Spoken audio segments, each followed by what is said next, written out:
Bonjour, je suis Aïcha Boursas, professeure de français au collège Halim El-Sedia, Académie régionale d'éducation et de formation l'Ayoun Saqi Al-Hamra. Je suis ravie de me trouver encore une fois avec vous dans une nouvelle séance. Alors après avoir terminé les séquences de la deuxième période et après avoir aussi présenté quelques séances, une suite de séances de soutien et d'exercices d'application, j'aimerais vous présenter cette séance qui sera consacrée à une évaluation. Pendant cette séance, tu vas apprendre à comment travailler sur une évaluation, résoudre ou répondre aux questions dans une évaluation. Bon, alors premièrement, je vais te présenter le test en entier. Donc ça, c'est le texte. Je fais une lecture. La cafetière est en faïence brune. Elle est formée d'une boule que surmonte un filtre cylindrique muni d'un couvercle à champignons. Le bec est en S, aux courbes atténuées, légèrement ventrues à la base. L'anse a, si l'on veut, la forme d'une oreille, ou plutôt l'ourlet extérieur d'une oreille. Mais ce serait une oreille mal faite, trop arrondie en son lobe. Le bec, l'anse et le champignon du couvercle sont de couleur crème. Tout le reste est d'un brun clair, très uni et brillant. Donc, Alain Robe, grillé, instantané, édition Seuil pour les références du texte. Donc, bien sûr, tu vas lire le texte plusieurs fois avant de passer aux questions. Alors, première partie est consacrée aux questions de compréhension. Donc, c'est bien sûr noté sur 10 et tu vas découvrir au fur et à mesure la note attribuée à chaque question. Alors, première question, c'est que ça consacre les références du texte. Premièrement, tu vas dégager le titre du texte, ensuite le nom de l'auteur, le titre de l'œuvre et puis l'édition ou la maison d'édition. Ensuite, pour la deuxième question, choisis la bonne réponse, ça porte sur le type du texte. Le texte est-il de type narratif, descriptif ou informatif? Donc c'est bien sûr en lisant le texte que tu vas pouvoir définir son type. Donc on cherchera donc est-ce qu'il y a les unités du texte narratif, sinon donc ce n'est pas un texte narratif. Ensuite pour la description, je cherchais les adjectifs, les moyens de caractérisation et ainsi de suite. Quel est l'objet décrit dans le texte? Ensuite, question 4, relève les principales parties qui constituent cet objet. Donc tu vas donc relire le texte et chercher les principales parties qui constituent l'objet en question. Question suivante, quel est l'ordre adopté dans la description de cet objet? Donc on va nous rappeler l'ordre de la description ou bien le sens que peut suivre une description. Question suivante, indique si les propositions suivantes sont vraies ou fausses. Est-ce que ces informations sont conformes à ce qui a été dit dans le texte ou non? La description s'est faite d'une façon objective. La cafetière est faite de porcelaine, la matière. Elle a une anse carrée. Donc, est-ce que la anse a vraiment la forme carrée? Et est-ce qu'elle a la couleur brune? Est-ce qu'elle est toute brune? Question 6, c'est une question d'avis personnel. L'objet décrit dans le texte a un style traditionnel. Préfères-tu les ustensiles au style traditionnel ou au style moderne? Donc tu vas choisir le style, ton style favori. Ensuite, tu justifies ton choix. Donc tu as aimé, oui, voilà pourquoi. Je n'ai pas aimé, voilà pourquoi. Donc, c'est tout pour la compréhension de l'écrit. Deuxième partie de l'évaluation, ça concerne la langue et communication. Tu vas remarquer aussi que ça a la même notation. Alors, première question, tu vas chercher dans le texte de base un adjectif de forme, puis tu compléteras le tableau. Donc, un adjectif qui décrit la forme et tu donneras le nom de la forme dont il est dérivé. Deuxième question, réécris ces adjectifs qualificatifs tirés du texte en les associant au nom proposé. Dans le texte, nous avons en faïence brune. Essaye de réutiliser le même adjectif avec le nom argile. Donc, bien sûr, je dois faire attention au genre et au nombre du nouveau nom au groupe nominal. De couleur crème, nous avons dans le texte de couleur, le groupe nominal de couleur crème avec l'adjectif crème. Essayez de réutiliser le même adjectif avec teint. Question qui suit, complète par un moyen de la caractérisation selon la demande. Alors, rappelons que les moyens de caractérisation utilisés dans la description sont le complément du nom, l'adjectif qualificatif, on peut aussi utiliser la relative et la comparaison. C'est un ustensile, donc tu vas attribuer une qualité à ustensile en utilisant un complément de nom. Même chose pour le groupe suivant, passe-moi ces verres. Donc tu vas qualifier le nom verre par un adjectif qualificatif et tu dois aussi faire attention à l'accord. Donc ici, je peux utiliser un adjectif de forme, un adjectif de couleur ou autre. Question qui suit indique la fonction de l'adjectif qualificatif dans ces phrases.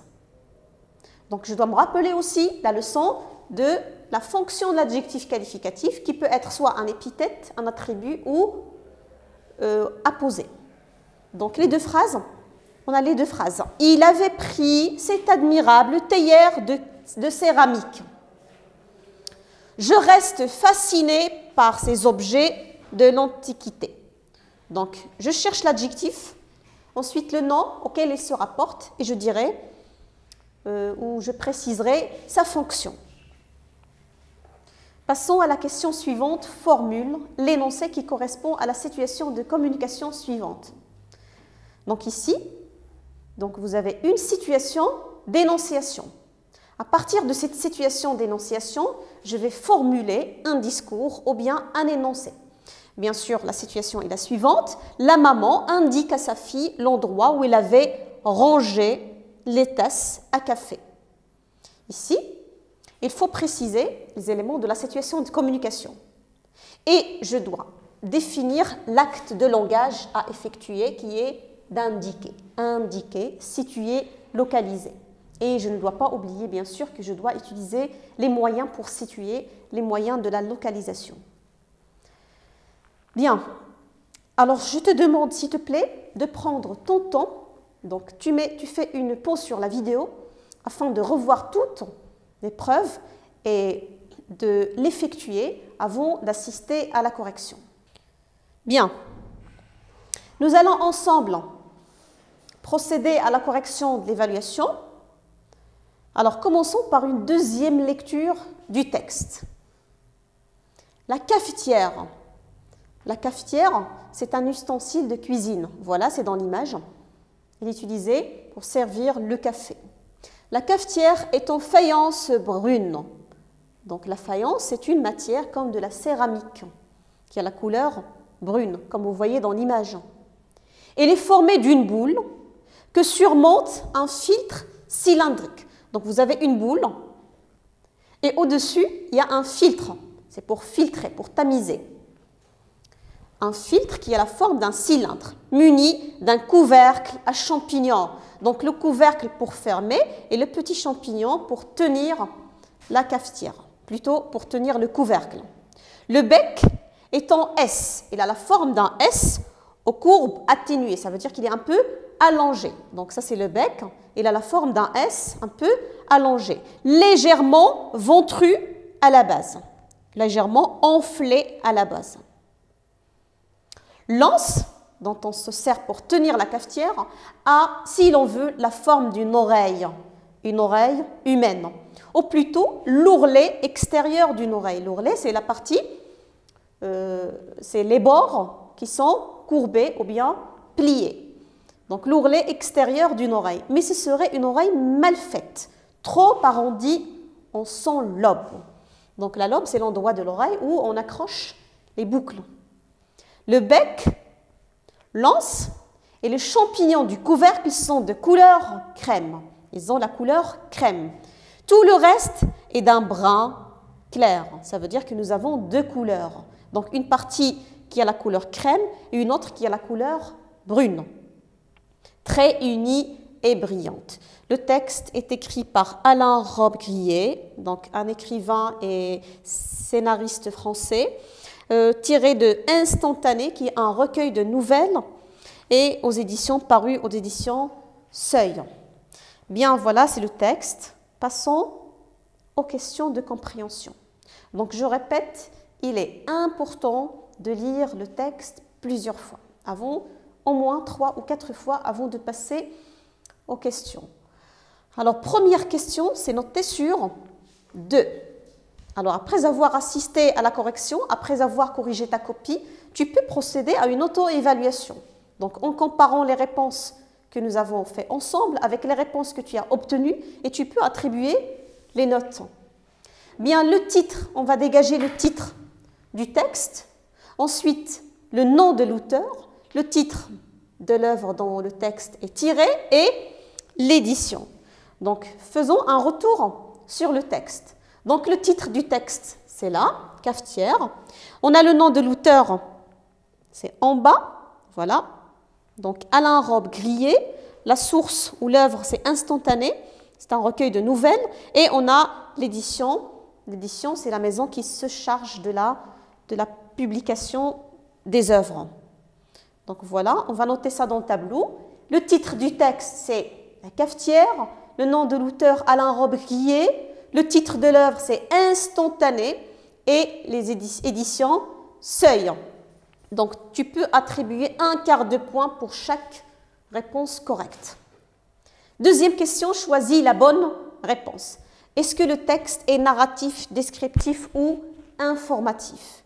Donc, bien sûr, nous avons dans le titre le nom de cafetière, même chose pour l'image. Et après avoir lu le texte, on a assisté à la description d'une cafetière. Donc, c'est un texte descriptif. L'objet décrit, donc on peut même le deviner déjà dans le titre et dans l'image, c'est la cafetière, c'est une cafetière. On a décrit cet ustensile de cuisine. Pour la 4e question, relève les principales parties qui constituent cet objet. Donc il serait donc nécessaire de revenir dans le texte et de relever les parties qui constituent l'objet. Donc la cafetière est en faïence brune. Elle est formée d'une boule. Voilà la première partie. Donc c'est cette partie-là, la partie inférieure, la partie la plus grande, que surmonte un filtre. En haut de la boule, il y a un filtre pour filtrer le café, un filtre cylindrique avec un couvercle. Un couvercle. Et on a aussi le bec. Et finalement, on a l'anse dont on sert pour porter ou pour tenir la cafetière. Donc, on les relève ensemble, la boule, ensuite on a le filtre, le couvercle, le bec et l'anse. Alors, tu peux aussi donc noter en donnant 1/4 de point pour chaque élément. Alors, si au moins j'ai les 4 éléments, j'ai relevé 4 éléments, je peux donner 1 point. Donc, même chose pour les autres. Donc, pour le type, je donne 1 point pour une réponse correcte, 1 point pour la question numéro 3. Bien. Question suivante. Quel est l'ordre adopté dans la description de cet objet? Donc, l'ordre de la description, c'est très important de suivre un ordre dans une description afin d'avoir une description organisée, une description bien claire. Bon, si on se rappelle bien, en décrivant la cafetière, nous avons commencé par la boule inférieure. Ensuite, au-dessus, il y a le filtre, le couvercle et le champignon. Alors, dans quel ordre va la description? C'est bien évidemment du bas vers le haut. Donc, la description va du bas vers le haut. 1 point pour la réponse correcte. Question suivante, c'est une question de vrai ou faux. Donc, indique si les propositions suivantes sont vraies ou fausses. Donc, on ne demande pas de justifier. Donc, il faut faire attention. Si on demande de justifier, il faut justifier ou corriger les réponses fausses. Donc, première proposition. La description s'est faite d'une façon objective. Alors, rappelons. Il existe une description objective et une description subjective. Dans la description objective, on a dit que l'auteur décrit ce qu'il voit sans jugement, sans exprimer son point de vue. Donc, on ne rencontrera pas dans une description objective des adjectifs subjectifs, des adjectifs valorisants ou dévalorisants. Non, on n'aura que des adjectifs de forme, des adjectifs de couleur, des adjectifs de la taille, grand, petit, etc. Donc, dans le texte, je ne crois pas qu'à un certain moment, l'auteur a utilisé un adjectif subjectif ou valorisant ou même dévalorisant. Il n'a pas utilisé des expressions de jugement ni des expressions d'opinion. Donc, la description s'est faite d'une façon objective. Alors, c'est vrai. La réponse est vraie. La description est vraiment objective dans le texte. Proposition suivante. La cafetière est faite de porcelaine. De quelle matière la cafetière était fabriquée? Donc, je vais vous faire apparaître la partie qui contient la réponse. La cafetière est en faïence brune. La cafetière est en faïence brune. Donc, la matière utilisée pour confectionner cette cafetière, c'est la faïence et non pas la porcelaine. Donc, c'est faux. Proposition 3. Il a une anse carrée. Il a une anse carrée. La cafetière avait une anse de quelle forme? Voilà. L'anse a, si l'on veut dire, la forme d'une oreille, ou plutôt l'ourlet extérieur d'une oreille. Alors, est-ce qu'on a la forme ici carrée? Non, bien sûr. Il a la forme d'une oreille ou de l'ourlet extérieur d'une oreille. Donc, on va dire que la réponse est c'est faux. Donc, ce n'est pas correct. Proposition suivante. La dernière proposition, elle est toute brune. Elle a une couleur unie. Donc, revenons dans la partie qui contient l'information. Donc, dans cette phrase, on a le bec, l'anse et le champignon du couvercle sont de couleur crème. Donc, nous avons une partie qui est de couleur crème et une autre, donc le reste, qui est brun clair. Nous avons deux couleurs et non pas une seule couleur. Donc, la réponse est faux. Alors, on a 4 propositions, 2 points, ça veut dire un demi-point pour chaque proposition correcte ou bien pour chaque réponse correcte. Question suivante, c'est la question d'avis personnel. L'objet décrit dans le texte a un style traditionnel. Préfères-tu les ustensiles au style traditionnel ou moderne? Et tu dois donner une justification. Donc, à cette question plutôt, j'accorde 2 points. Donc, comment répondre à cette question? Nous avons 2 parties. Première partie, je dois d'abord exprimer mon choix. Est-ce que je vais choisir ou je préfère les objets traditionnels ou les objets modernes? Donc, je vais répondre soit par oui, j'aime beaucoup, oui, j'aime bien, oui, je préfère ou bien j'apprécie ou les objets traditionnels sont mes objets favoris, préférés, etc. Ou bien non, je n'aime pas les objets de style traditionnel. Je déteste les objets de style traditionnel ou bien j'ai horreur de ces objets. Je peux dire aussi, je préfère plutôt les objets au design moderne. Ensuite, je justifie, j'explique pourquoi j'ai fait ce choix. Parce que, car, en effet, etc. En utilisant les expressions pour justifier. Oui, je préfère bien les objets de style traditionnel parce que j'aime tout ce qui est ancien, tout ce qui rappelle ce qui est ancien, etc. Bien, passons à la partie suivante. Ça porte sur la langue et communication. On cherchera dans le texte de base un adjectif de forme, puis on donnera le nom de la forme dont il dérive. Donc, si vous vous rappelez dans la leçon du lexique des formes, nous avons vu plusieurs noms ou adjectifs de forme. Donc, on a vu carré, circulaire qui vient de cercle, triangulaire qui dérive du nom triangle, rectangulaire d'un rectangle, losangique qui vient de losange, etc. Donc, je vous propose cette partie ou ce paragraphe qui contient la réponse. La cafetière est en faïence brune et est formée d'une boule que surmonte un filtre cylindrique. Donc voilà l'adjectif, c'est cylindrique qui a la forme d'un cylindre. Donc l'adjectif c'est cylindrique qui provient ou bien qui dérive du nom cylindre. C'est une forme géométrique. Donc là, on a 2 points. Donc j'accorde un point pour l'adjectif et un point pour le nom dont il dérive. Pour la question numéro 2, donc c'est une question de réécriture. Réécrit les adjectifs qualificatifs tirés du texte en les associant au nom proposé. Donc dans le premier groupe nominal, on a la faïence brune, un nom féminin singulier, la faïence brune.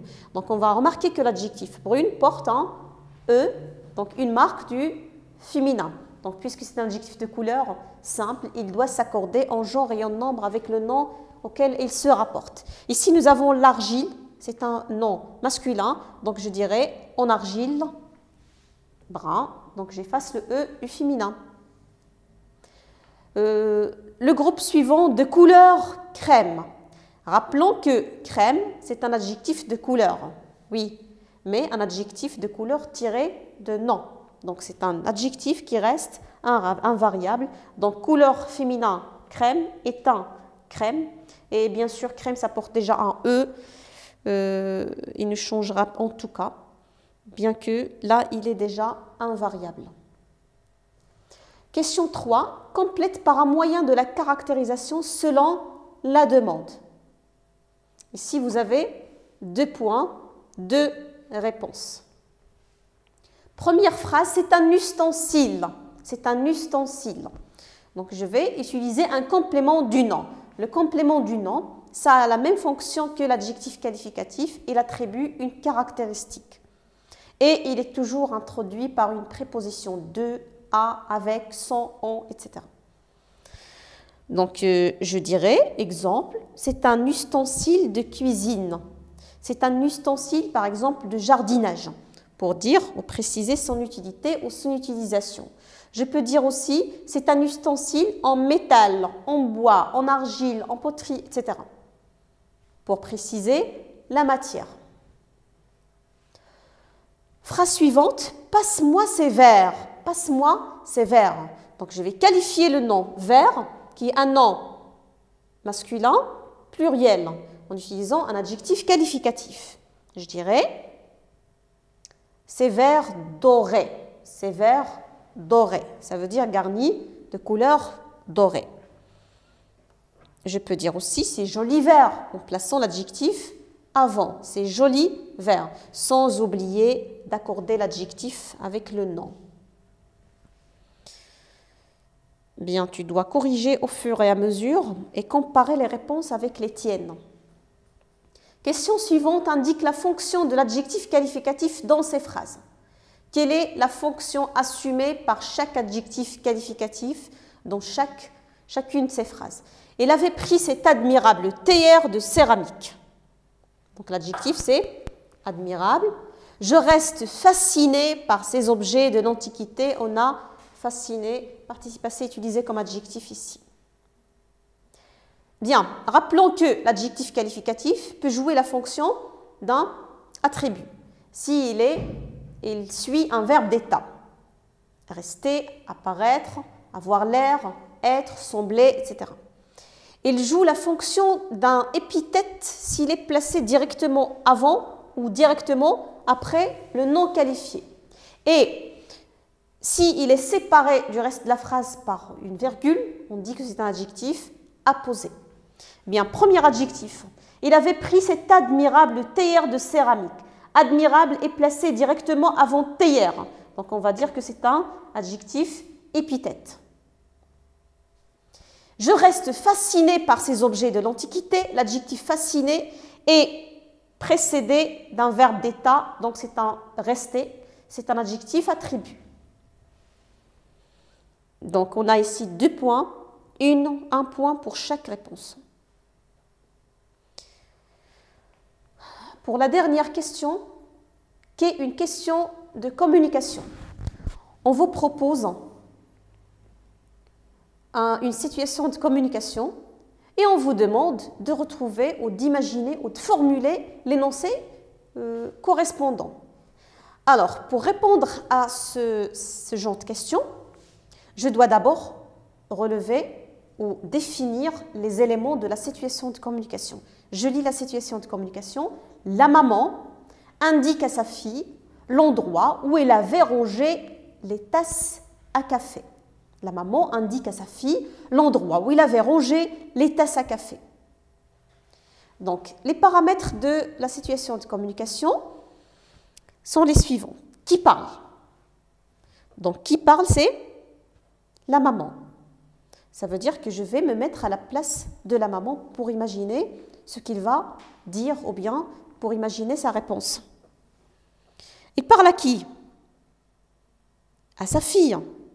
La fille, c'est l'interlocutrice. Il s'adresse à sa fille. Comme ça, je saurai la relation entre le locuteur et l'interlocuteur pour définir le niveau de langue à utiliser dans mon énoncé. Ensuite, je précise le sujet. Au sujet de quoi? À propos de quoi? Il parle des tasses à café ou de l'endroit où il les avait rangées. Et quel est l'acte de communication ou l'acte de langage effectué? Dans quel but? C'est dans le but de lui indiquer l'endroit de ces tasses. Donc, il indique, il situe et il localise. Bien, en définissant tous ces éléments, donc, je me suis rendu compte que c'est une maman qui s'adresse à une fille, donc une relation, je peux dire, une relation plutôt personnelle. Ensuite, à propos de quoi? Le sujet, ce sont les tasses ou bien l'endroit où ils les avaient rangées. Quel acte de langage serait effectué par la maman? C'est l'acte de localiser, de situer, d'indiquer le lieu. Donc, pour ce faire, je dois me rappeler les moyens pour localiser. Les localisateurs, à côté de, loin de, à gauche de, derrière, devant, etc. Et je dois choisir un repère pour que la localisation soit claire et soit précise. Donc, je vous donne l'exemple suivant. Je les ai placés dans le placard, au-dessus des coupes de cristal, derrière les grands bols saladiers.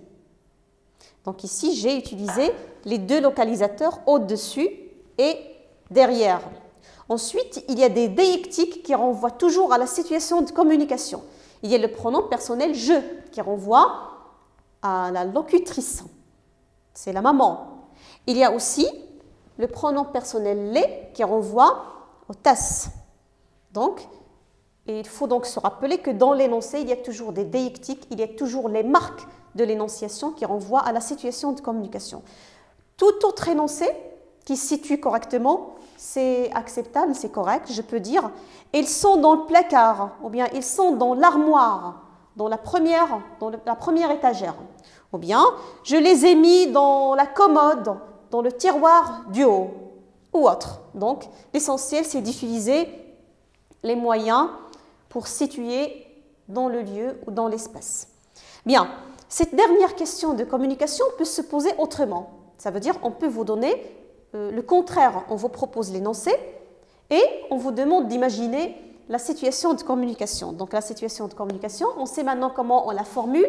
On répond à la question à qui d'abord, qui parle, à qui, à propos de quoi ou bien au sujet de quoi, et je dois aussi préciser l'acte de langage effectuer, situer, décrire, remercier, inviter, etc. En utilisant bien sûr un verbe précis. Bien, c'est tout pour cette séance pour aujourd'hui.